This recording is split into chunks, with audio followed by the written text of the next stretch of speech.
Hey, what's going on, everyone? Thanks for tuning back into my channel, The Always Improving Garage. Today we're going to talk about brake lines.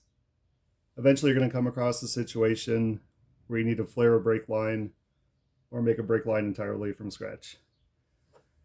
So, there's two different sizes of brake lines commonly used on vehicles, 3/16 of an inch and 1/4 inch line. And then there's two common flares. You have a double flare and a bubble flare. Now the double flare isn't that big of a deal. The tool to make it isn't that expensive, and the flares are pretty easy to make. Bubble flare, on the other hand, is a bit different.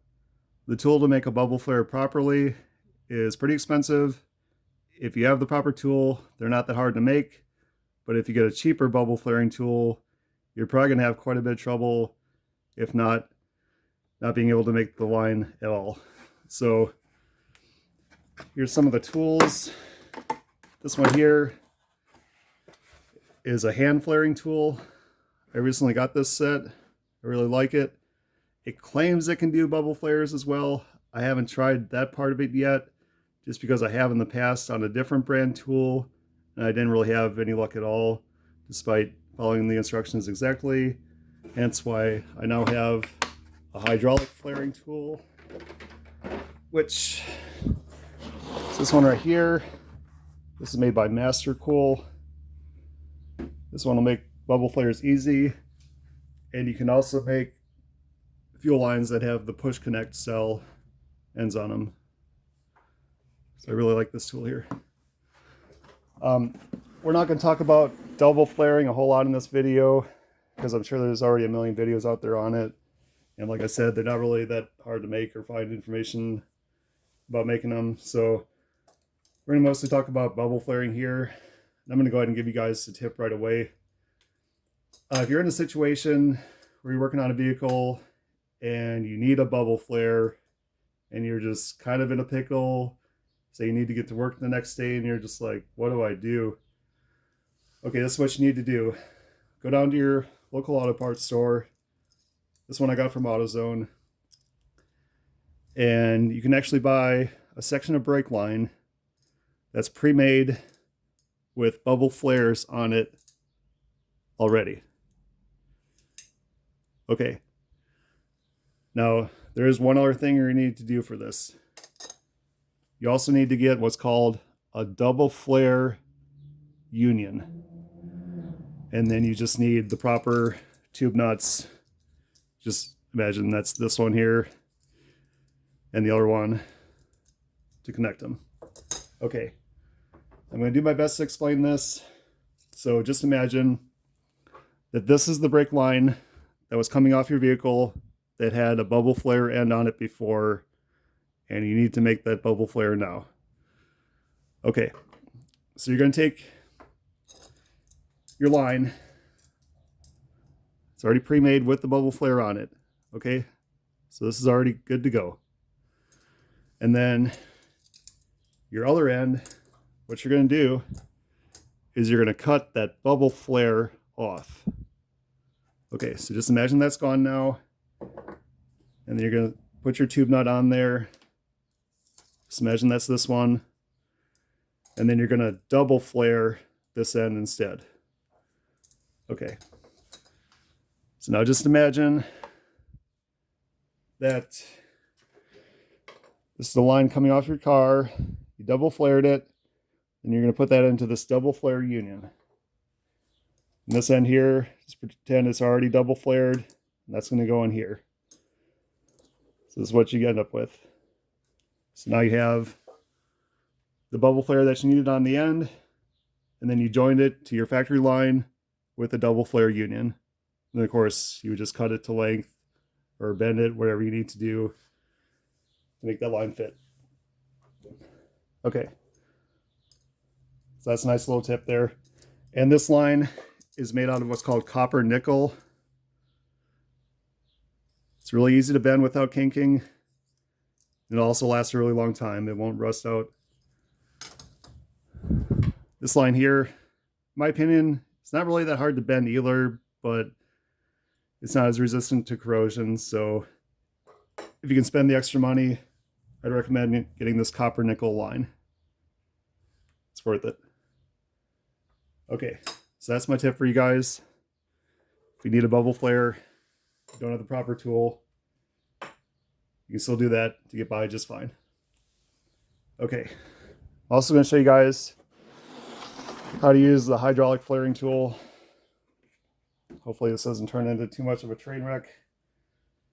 Trying to do this on camera. Just bear with me a second here. Okay. So the first thing you need to do is you want to cut your line. Take your tubing cutter, snug it down a little bit. And you turn it around a couple times and then just tighten it down just a little more again. And just keep doing that. Spin it around a few times, tighten it down again, and just keep going until you get through the line. Okay, so just imagine I just cut this line. And then next step is very important, because if you forget this, you're going to be feeling pretty bad, especially if you don't have that much brake line left to work with. Make sure you put the tube nut on first. Okay? Just imagine you didn't do that, you flared the line, you go to put it on, you're like, oh crap. Then you got to cut it. And like I said, if you don't have that much line left to work with, you might end up in a pickle. Okay, so now for using the tool, this is 3/16 line. So we select the proper pieces here. And then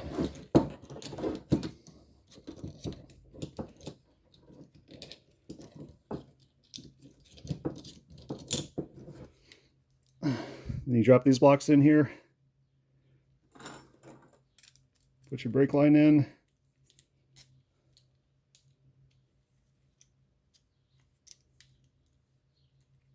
Okay, got the brake line in. And then what I like to do is take one of these pieces where they have the flats here. Put that in like this.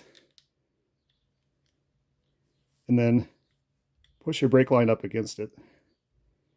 That way, the end of the brake line is flush with the end of that block.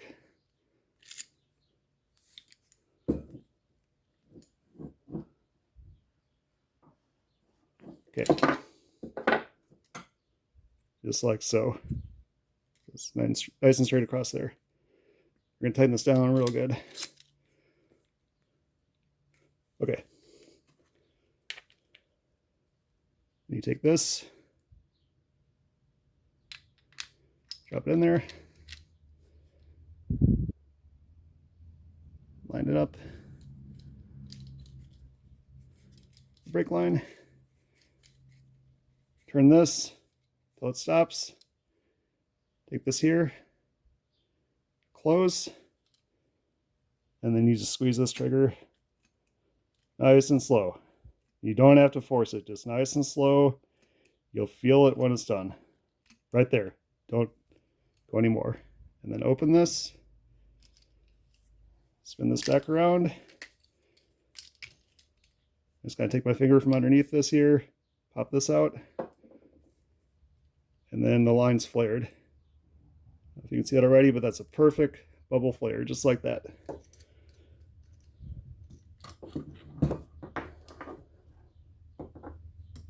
There you go. Now it may seem easy, and it was, because this is the proper tool for making bubble flares. Like I said, I have tried a hand tool in the past. I'm not going to bother mentioning the brand because I thought it was a good brand. It's just, the thing is, guys, bubble flares take a lot of pressure to form. That's why they have this hydraulic flaring tool. So, that's how you do it. You need a bubble flare. There you go, look at that. Absolutely perfect. You don't have the tool, like I said, buy the line pre-made with it on there. Get a double flare union. Double flare that end instead. Get the proper tube nuts. Join your factory line in there on the other side. Then you got your bubble flare. Okay, that's going to do it for this one, guys. Hope you enjoyed it. Thanks for watching.